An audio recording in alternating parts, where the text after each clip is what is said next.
welcome to the show. This week's FailRace versus the community was B-Class Hatchbacks. This is what the game counts as hatchbacks, okay?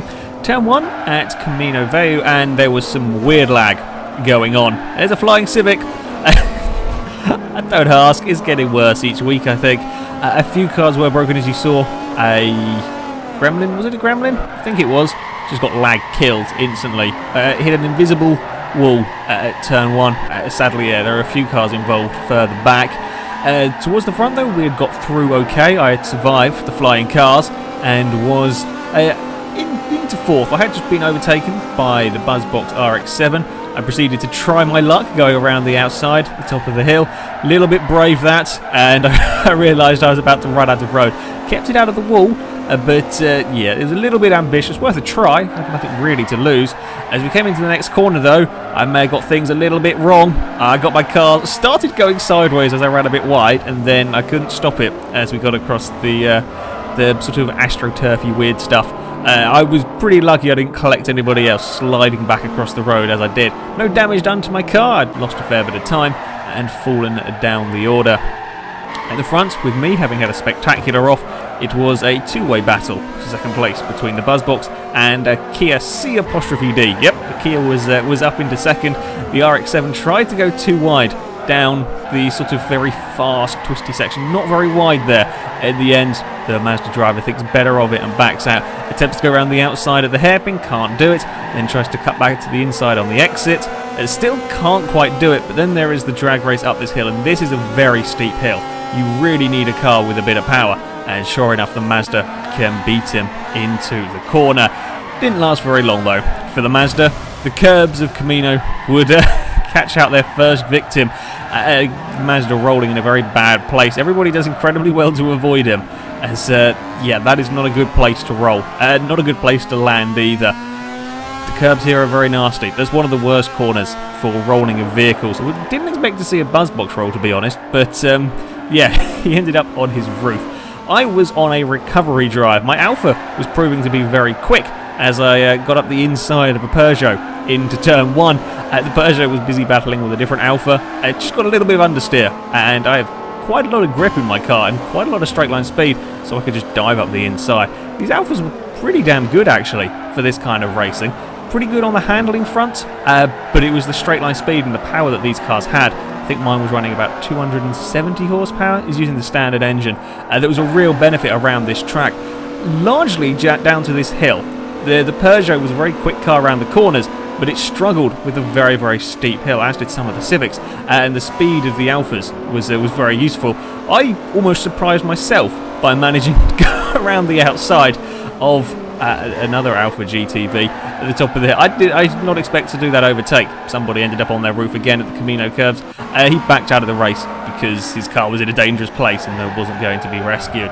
A little further down, and a lag bump between me and the Civic put me round in a circle for the second time, and put the Civic back in the midst of these two. The Peugeot was doing a good job of keeping up, but was struggling to overtake, just lacking that straight line speed and losing quite a bit of time when it came to the hill. The Civics were pretty damn quick around here. The Alpha, though, good in a straight line, was right on his tail as they head down the hill. They got a little bit too close. Very hard to follow cars incredibly closely down that hill. You want to give them a little bit of space because you're never quite sure where they're going to brake for this hairpin. People take different lines through here. So yeah, being right on a car's bumper is sometimes not advised down that section. And then we get to see the power of the Alpha as we come up the hill. The Civic just can't do it. The Civic just doesn't have the straight line speed, the power to get up the hill. Sure enough, the Alpha gets to the inside. The Peugeot tries to follow through and can't quite make the most of it. Gives the Civic a bit of a bump. They get away with it, but it gives the Alpha a little bit of breathing space as they go through the nasty rolly corner. At the front, and things had closed up on the final lap between a Honda Civic and a Kia Ceed. Yes, the Ceed was still right at the front as the Civic runs a little bit wide on the exit of the corner. The Kia is up the inside into the final. A good overtaking spot here as well. Kamino can be a little bit of a harder track to overtake on. There are a lot of fast corners around here, not too many large braking zones. The final corner is a good spot, but the Kia can't do it. Amazingly, the Civic manages to keep his car all the way around the outside. That'll keep you on the inside for turn 1. And it's very tough to go around the outside at turn 1. You need a pretty big car advantage to manage to do that. Your other big overtaking opportunity is down into this hairpin, and I believe this was on to the final lap. The Civic runs a little bit wide, just too wide for comfort really. The Kia gets up the inside, but again the next corner curves to the right, and the Civic is yet again still on the inside. Then we have the drag race up the hill, but neither of these cars are massively different. They have roughly the same power, I presume. I think the Civic may even have slightly pulled away up the hill. Unfortunately, he throws it all away running wide. Just brushing the wall, gets away without any damage, I would presume, but it slows him down enough to let the seed past as they come up towards the final corner.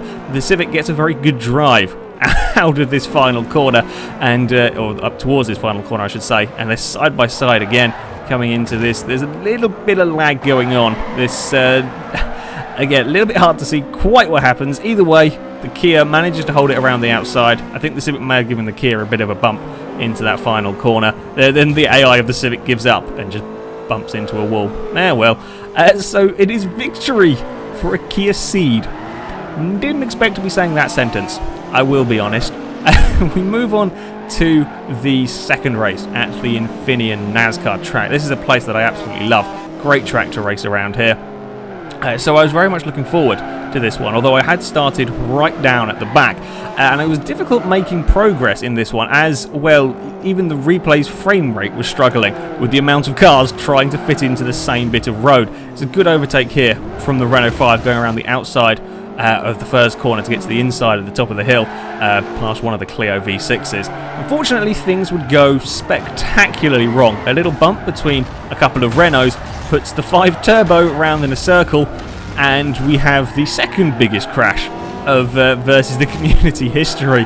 A tiny bump started all of that. The car in second place spun around in front of the pack, and everybody just ran out of road. The cars right at the very back, which was me, and I think an Alfa Brera, got very lucky, I think the Scirocco may have done as well, that we could slow down and avoid much of the chaos, but quite a few cars were damaged in that one. I had got away with it and made up quite a few places actually, having survived that one. Made up another going up the inside of an RX-7 through a very fast corner. I was determined to outbrake the Alpha, and may have outbraked myself a little bit into the final corner. Gave a Nissan a bit of a bump. Everybody got away with it though, without any damage, and there is now a large train of vehicles as we come towards the first corner. The Buzzbox goes to the inside at turn 1. It's pretty damn scary going too wide through there. In the end, the Mazda just gives up. Tried to keep it up the inside. He has so much drive though, so much grip, that he doesn't have to go up the inside at the first corner. He can do it around the outside of the second, as now I'm the one that is back behind the Nissan. I think there might have been a little bit of lag from or it could have been the Barrera getting up on 2 wheels. I'm not entirely sure. I get great drive down this this sort of small straight. End up going around the outside of the Nissan that either wasn't quite sure where I was, or could have been cars lagging around on the screen, because the Nissan was pretty kind to me around there. Yeah, you can go around the outside. It's pretty tough going around the outside of that corner, unless the other car is fairly compliant and fairly sensible. The Barrera then gets past, and Civic gets past the Nissan as well. Things go wrong for me for the second time in 2 races, as I may have hit a curb quite hard and ended up on my roof in one of the runoff areas. It wasn't the best idea I've ever had. I thought I could save it as well. It spent a long time on 2 wheels before it eventually flopped over. It was a shame. Again, the Alpha was going very well.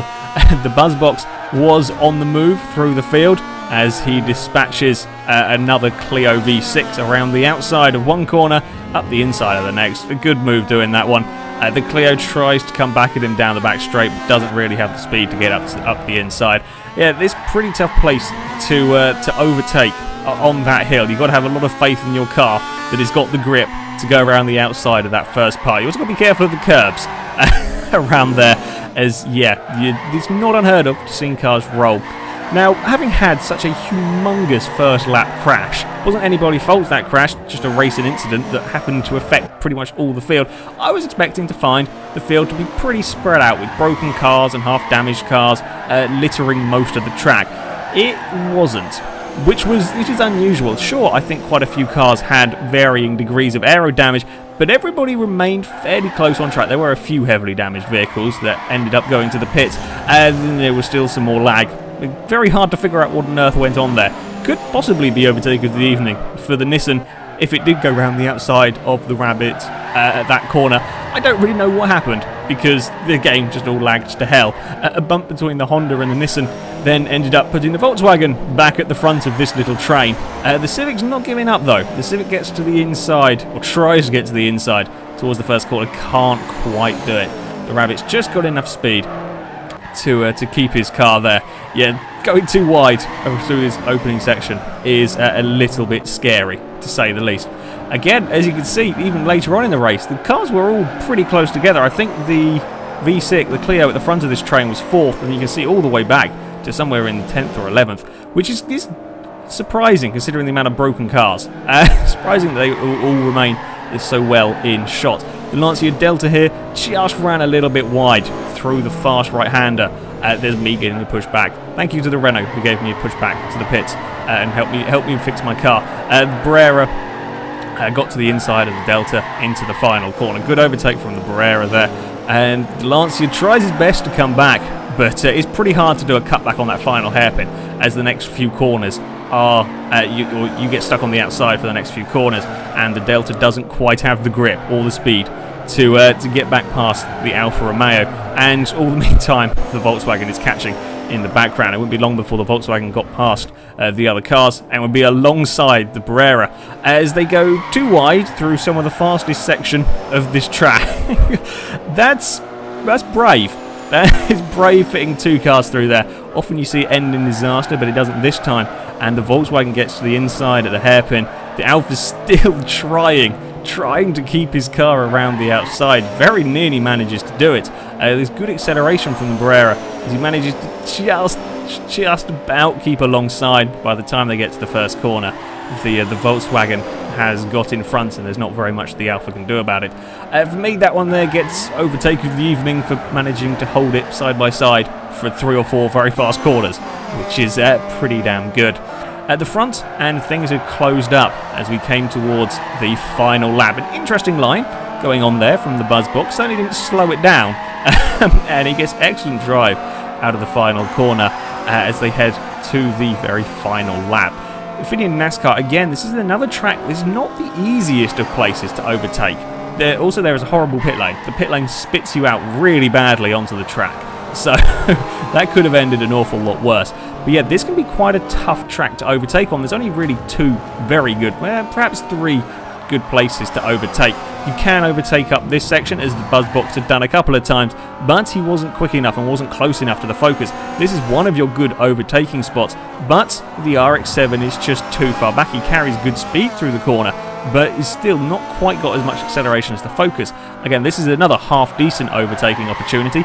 Still, the Mazda is too far back. The Focus isn't even having to really go ultra-defensive to keep the Mazda behind. And then you've got really one more decent overtaking opportunity. The next few corners are probably flat out in both of these cars. You have to have a serious car advantage if you're going to overtake around this section.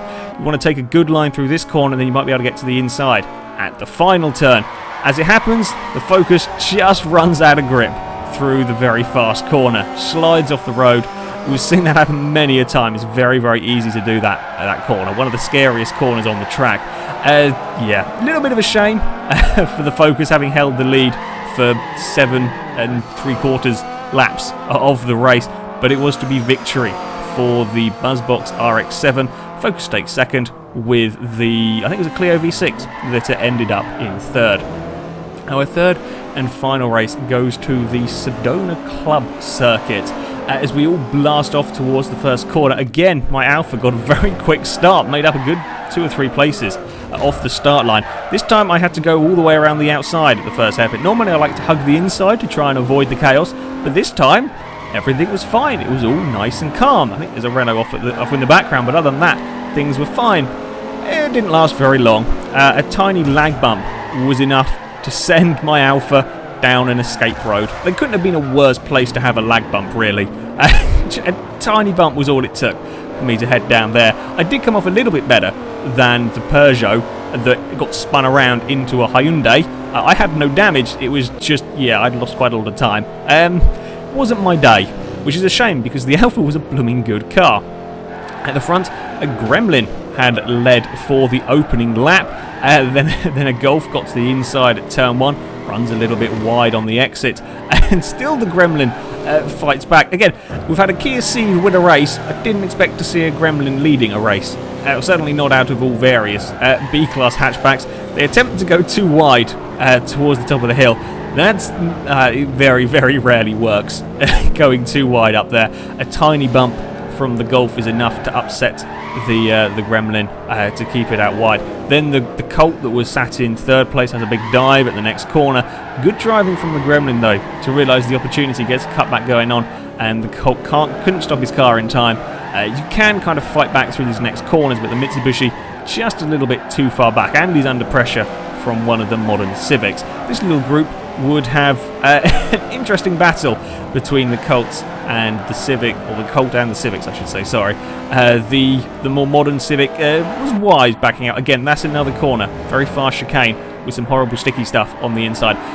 There's very rarely 2 cars wide through there works. I don't think I've ever seen it work actually in a versus the community race. The Civic manages to outdrag the Mitsubishi as they come up towards turn 1. Mitsubishi tries to get back at him on the inside. I'm not sure, it could have been a bit of a lag going on there with his replays. Either way, a little bit of a bump upsets the Civic, and the modern Civic gets the position back. And with that, they've now allowed a couple more cars to catch up, and then we got some more. What is going on with, I think the Renault 5 got past the red, whatever it was, Mitsubishi, that's the one. Yeah, the lag wasn't being kind to us yet again. The Renault 5 continued to make progress through the field, first dispatching the black Civic and then simply out-dragging the yellow one. Renault 5 was pretty damn quick. Apparently not so good on the brakes. Just missed his brake. It doesn't take very much. Again, that's another place. Very, very easy to do that. Just miss your braking point a tiny bit into turn 1 and end out on the sand. Someone in the background's done it as well. The Renault manages to do a good job, though, of not losing too much time. Instantly gets back past the yellow Civic there. They very nearly went too wide through there, which, yeah, he got away with it. The Civic, though, is coming back in. This Renault 5 is a little bit weird when I was watching this. I can't figure out about this car. It seems to have very good acceleration, but not actually very good top speed. You'll see it out-drag these 2 Civics out of pretty much all of the corners. I think the Renault does carry pretty good corner speed as well. But when it actually comes to pure top speed, like down that back straight, it doesn't seem to be massively quicker. We'll see out of this corner just how much faster the Renault is. It can pull up almost alongside the Civic, and if it wasn't for the fact that this was such a nasty corner that you really can't fit 2 cars wide through, the Renault probably would have had the Civic then and there. As it is, the black Civic slid wide, ended up in the sticky stuff, which is not what you want, and the Renault can get the position from him anyway. I think the Renault was then being chased by 3 Civics at that particular moment in time. I'd had an eventful race after my abysmal start. I think lap 2 or 3 I had ended up in the sticky stuff in the chicane, but then the Alpha was really flying from then on. This was a really good car. This this GTV surprised me actually how good it was. Could take some good speed, had great top speed while still being very good through the corners. The Civic had ended up out a little bit wide on the dirt, and I could just pounce at the next corner, dive to the inside. Don't run too wide though, very, very easy to overshoot the braking zone there. Very easy to give away the position you just earned as the other car does a cutback on you. I was wise to that one, could defend, and again defend through this next corner. The Civic then can't really do very much, as this next bit, you know, there's not really an overtaking opportunity for now, and I've got the acceleration of the Alpha, so I can just pull a little bit of a gap. At the front, following a slight altercation with a back marker, the Mark II Golf had fallen back to second as they came on the final lap and was proceeding to try and find a way past. The Gremlin's very, very defensive through here. It doesn't matter. The Golf can drive all the way around the outside. That's a very good overtake as well. That's a pretty damn tough place to go all the way around the outside. The Golf's a little bit wide into the next corner. Gives the Gremlin a chance to get up the inside. Unfortunately, the Gremlin's just not quite fast enough, and now the Gremlin's really out of places to affect an overtake. His best hope is for the Golf to run wide here, which the Golf does a little bit, gets away with it, very close to ending up on the sticky stuff, and the Gremlin gets a great drive through there. A few weeks ago I did a great last lap overtake by being very quick through that chicane. The Gremlin was much faster than the Golf, but just can't beat him, hasn't quite got the straight line speed. The Golf was pretty damn good in a straight line, I have to say, for a very close finish, that one. So there we go. It wasn't a particularly good evening for my poor Alpha. On the 2 races that I didn't roll over, I had fastest lap. It was a blooming quick car. It's one of the fastest cars I've built that hasn't really done well. It should have done better. Sometimes it happens. Last week I won all 3 with a good car. This week I think I didn't get higher than 5th. But, you know, it's racing, it happens, had a little bit of bad luck. But I do recommend that GTV as a B-class car. They're actually pretty damn good. So yeah, there we go. That is it for this week's Versus the Community. The next one shall be on Thursday the 17th of July. We shall be going to Forza 5. I'm going to be giving it another go, as the Forza 4 servers have been atrocious lately. I'm hoping the Forza 5 ones might be a little bit better. We are going to run C-Class Minis, the classic Mini, modified to C-Class. I'm going to say you are not allowed to change the drive line. You must keep the car as front-wheel drive. You can change the engines if you want, but you must keep the car as front-wheel drive. I think we could get some really good racing with these. It should be good fun anyway. Hopefully, everything, the lobbies and my Xbox will all be cooperate, whatever. I don't. Something like that, when it comes to setting up the lobbies. If you wish to sign up and take part, then you can go to our forums. There will be a link in the description, find the FailRace versus the community section, and a sign up thread will be in there. However, that is it for today, so thank you very much for watching, and until next time, goodbye.